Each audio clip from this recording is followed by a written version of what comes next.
welcome to part 30. Now before we move on with the plot, we are going to explore some caverns, and the first one I'm going to is at Lake Hylia. Now the reason I am going to these caverns is, well, they contain heart pieces to collect and Poe souls to collect as well. And you don't have to do this if you don't want to. You can go on with the plot, but I'm going to go ahead and show this off a little bit. Now, the one here at Lake Hylia, it's actually the longest one to explore. Trust me.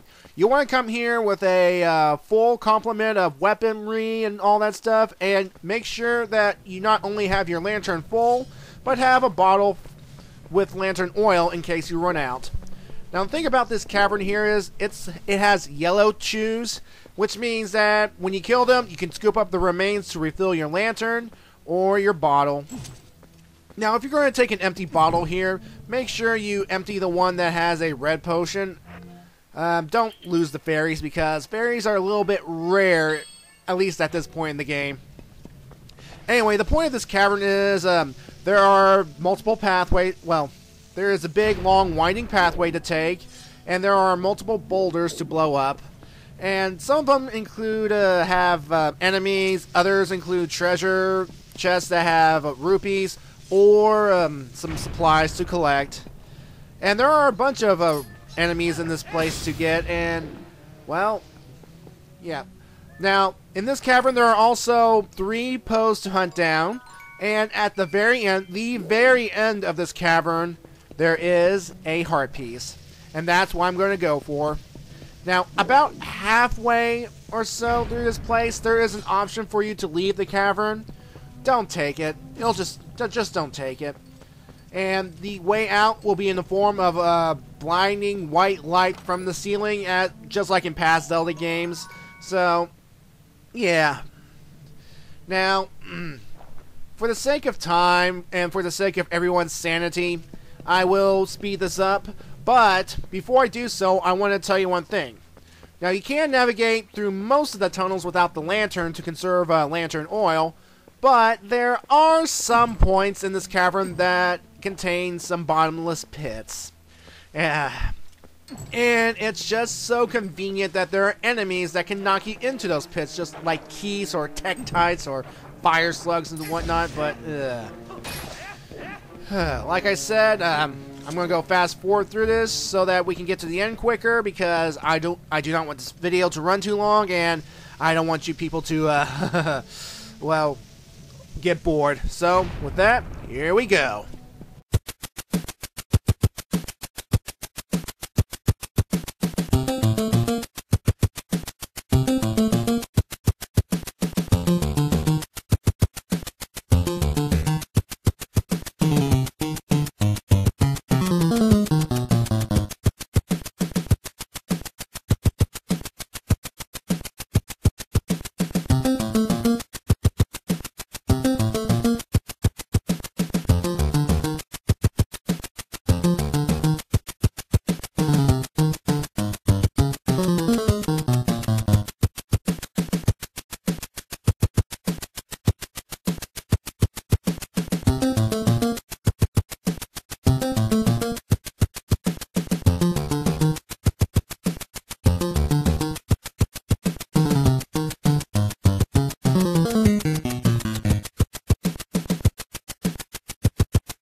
The next cavern we visit is located at Cocorico Gorge in the Elden province, which is just south of Cocorico Village.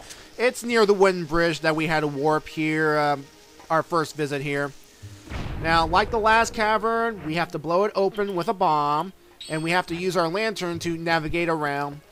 Now, the difference here is, 1, it's smaller, and 2, it actually branches out into multiple pathways, which all lead to a dead end. Now, depending on which way you go, depending on which reward you get. Now, in this cavern, there is 1 Poe, and there is 1 heart piece to get. And thankfully, they are literally right next to each other. I mean, as soon as we get them, we can backtrack and leave. Just use the map to guide the way.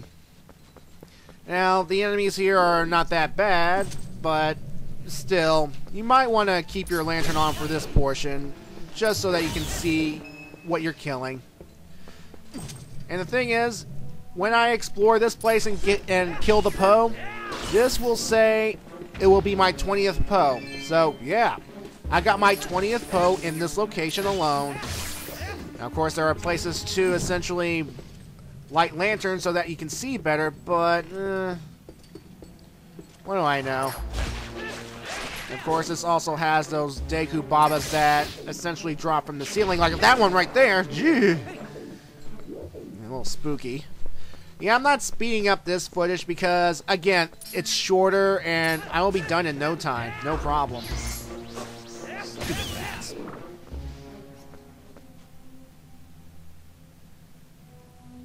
Yeah, it's easy to get turned around here because you have to go left, right, turn certain directions. It's so confusing. Alright, now if I were to go right here, I would end up where the heart piece is. But we're going to go left first so we can get that Poe.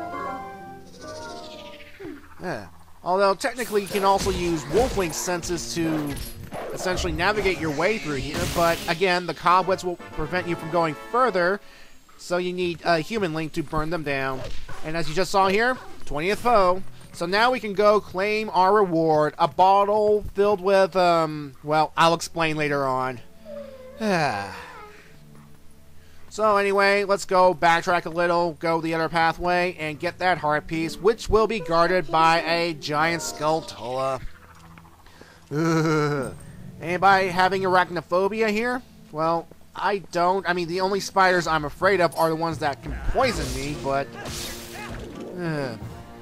no threat. Alright, don't worry. I promise we will move on with the story. Just bear with me just a little longer and we will do this. We're almost there. Only have 2 more places to explore. I promise. So yeah, that's how we get the Poe and the heart piece in this location. So let's move on, shall we? Now, in order to get to the cavern at the bridge of Elden, go over here to this cliff and claw shot the target right here. And all you have to do then is just walk along the path. Now remember, we have to be on the north side of the bridge of Elden to actually do this. And at this point of the game, the bridge is still broken. So we cannot warp here directly. Yeah, but don't worry. We'll fix that soon. Hopefully. Maybe. Now this cavern will be much different than the past 2. The past 2 you had to rely on lanterns. This one, it's all lit up because it will be filled to the brim with lava. This place will be reminiscent of the Goron mines. And all you have to do here is take leaps of faith. Take leaps of faith and just switch on the iron boots and let the magnet drag you to the wall, and yeah. It's pretty straightforward. You just go, drop, make sure your iron boots on, and yeah. Now, because I dilly-dally around here a little too long, I'm going to speed things up again so we can get this part over with. Trust me, plot will happen. I swear. So let's speed things up, and yeah.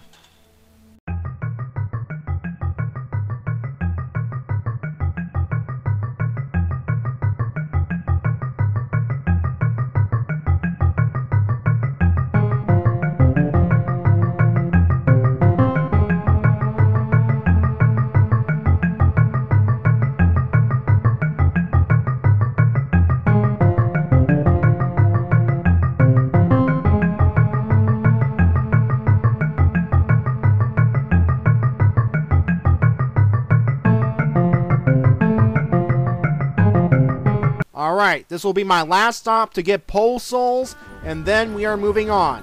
I promise. Now, just like in past Zelda games, there are hidden holes. But instead of being an actual hole this time around, there are actually dig spots. Now, dig spots are usually bigger, are usually sparkly, shiny black spots. Now, those that are much, much bigger than the others are actually hidden hole locations, like this one right here. And this contains 2 pole souls, and also a small group of Deku Babas. Now, I'm trying to get rid of the Deku Babas so that killing these poles won't be a hassle. Yeah.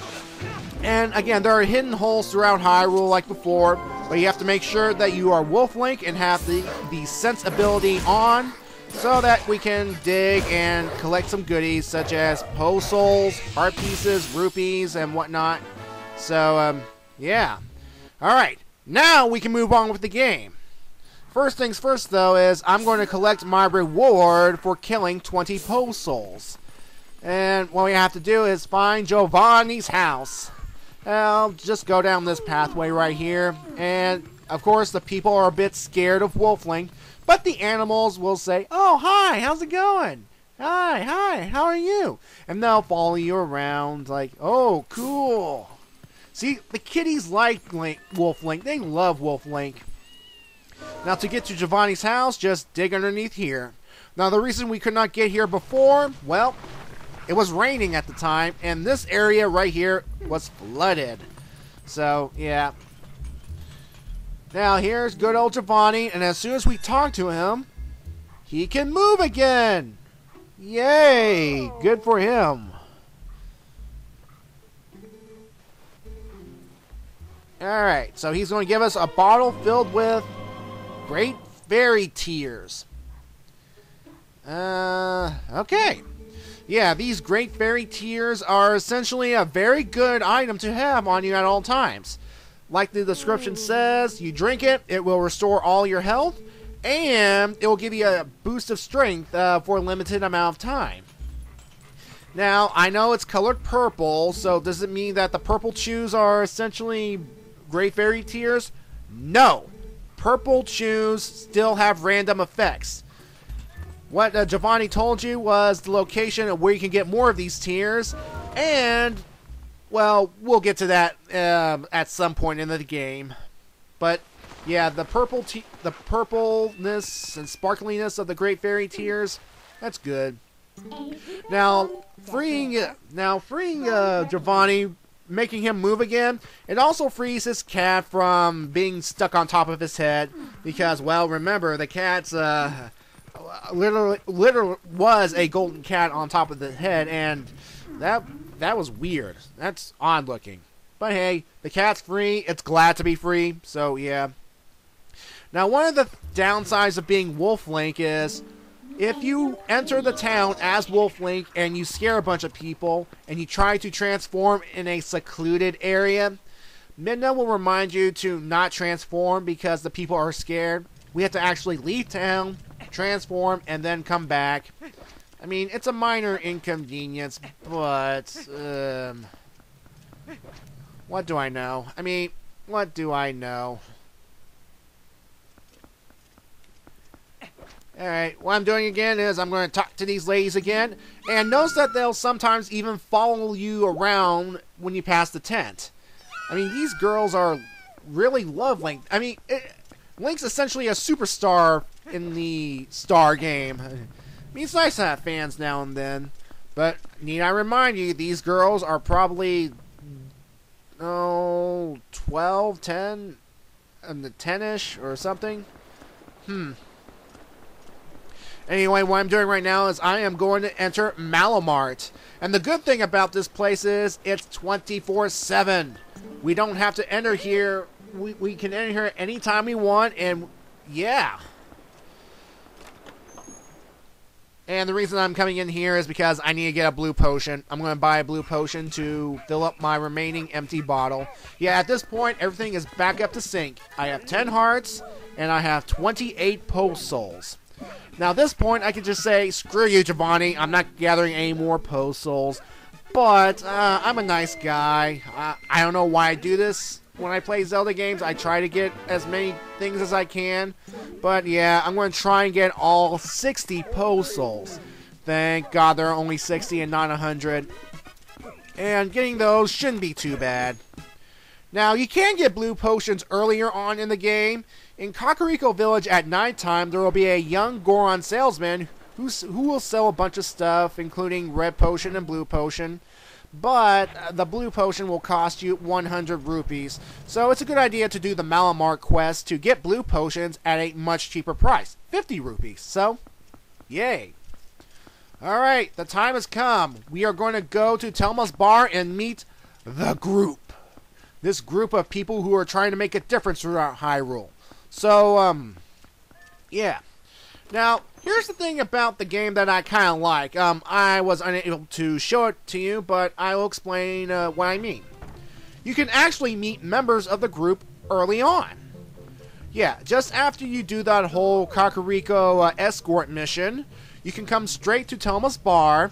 Now, of course, Telma will still be at Cocorico Village, and you can go up and talk to 3 members of the group, and they will essentially treat Link like crap. They will mock him for wearing the outfit of the legendary hero, and yeah.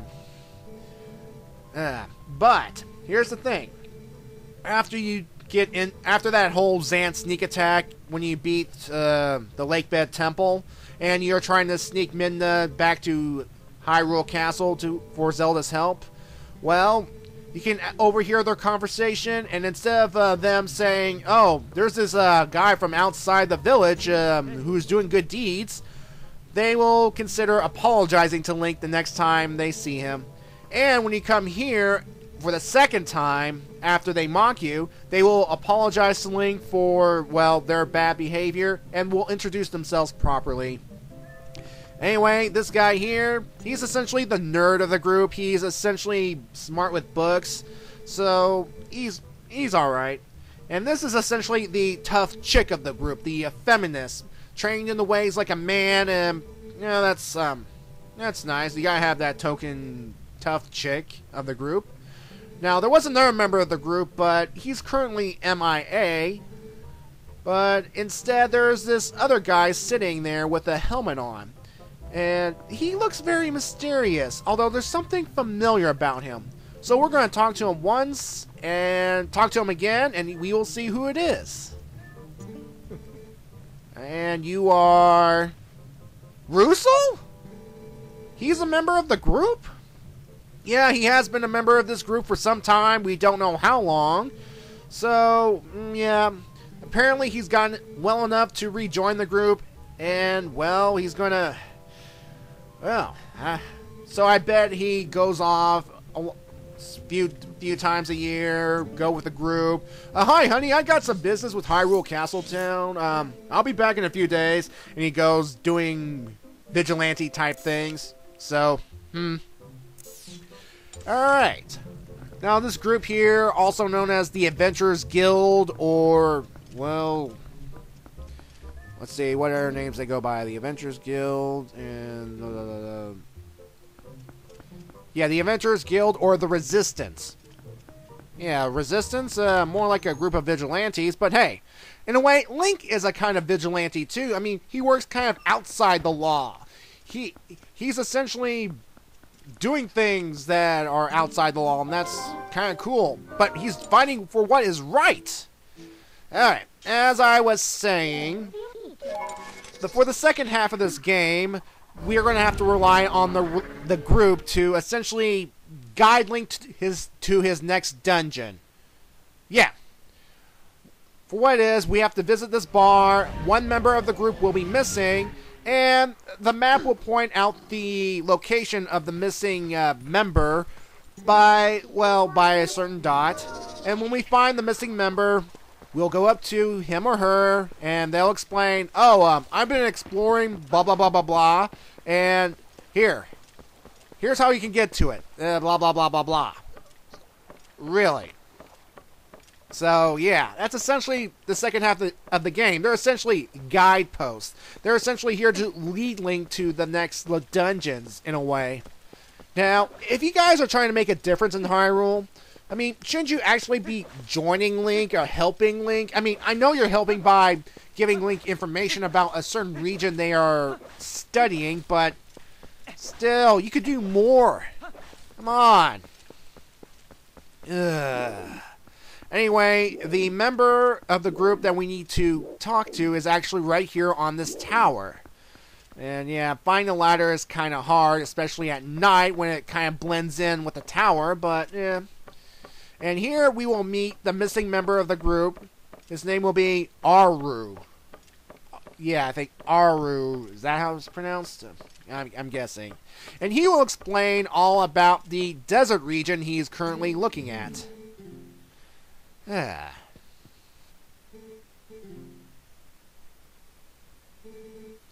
apparently he's the oldest of this group.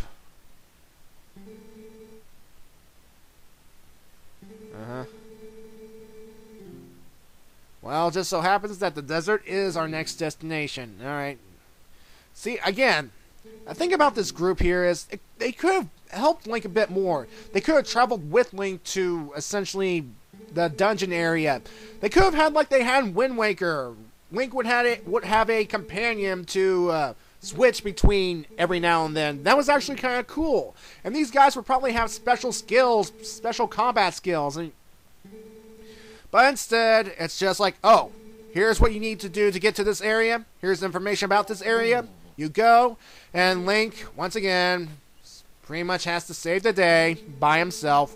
Although, if you really think about it, technically he is not by himself because Midna is always with him, and she's actually a more useful partner than most Zelda partners. I mean, sure, Navi and Tattle can walk onto enemies, and sure, Enslow can shrink you down to minish size. And true, the Princess Zelda in Spirit Tracks can possess armor to attack enemies, but still, Midna is the most useful of the bunch. So, alright. So in order to get to the desert, we're going to have to rely on Fire's cannon, and thankfully, we are given Aru's memo or note to give to Fire so that we can get shot up to the desert for free. Now, if we want to go on this cannon ride to the desert again, we're gonna have to pay. But thankfully, we are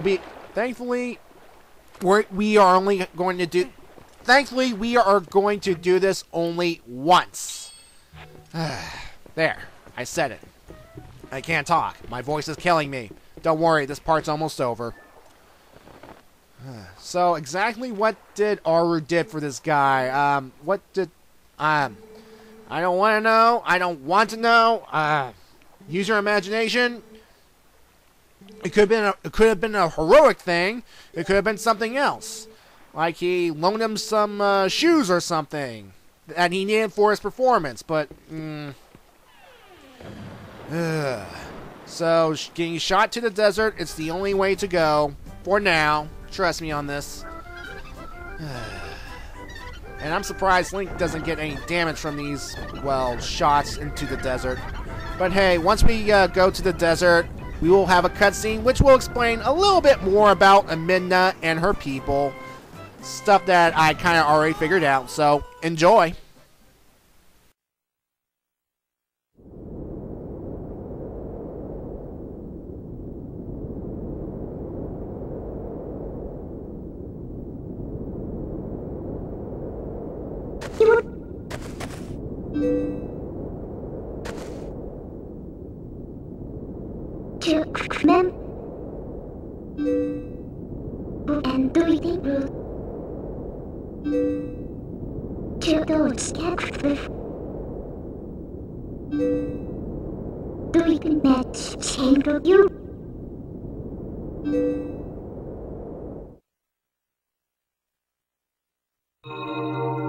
Snack and rim replies.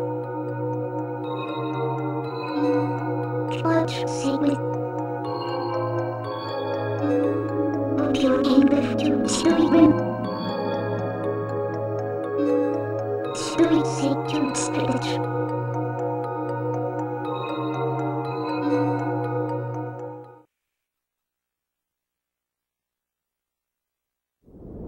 Like Abyss Cat. With you and Twilight.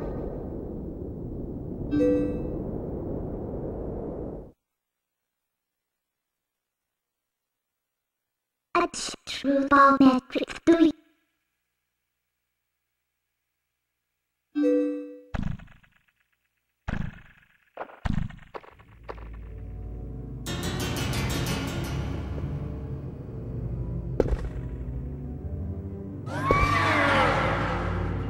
Mem champion say Babu.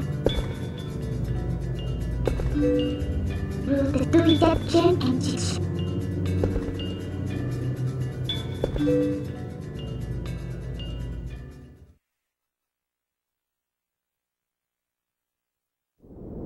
Piratui. Use with flight and Gogor by Gem catcher worthy. Right place and rule sake.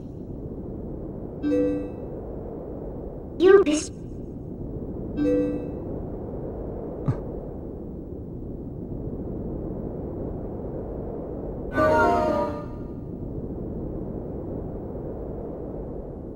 Sure, I'll help you, even though you treated me like crap for half the game, but nearly dying definitely has humbled you.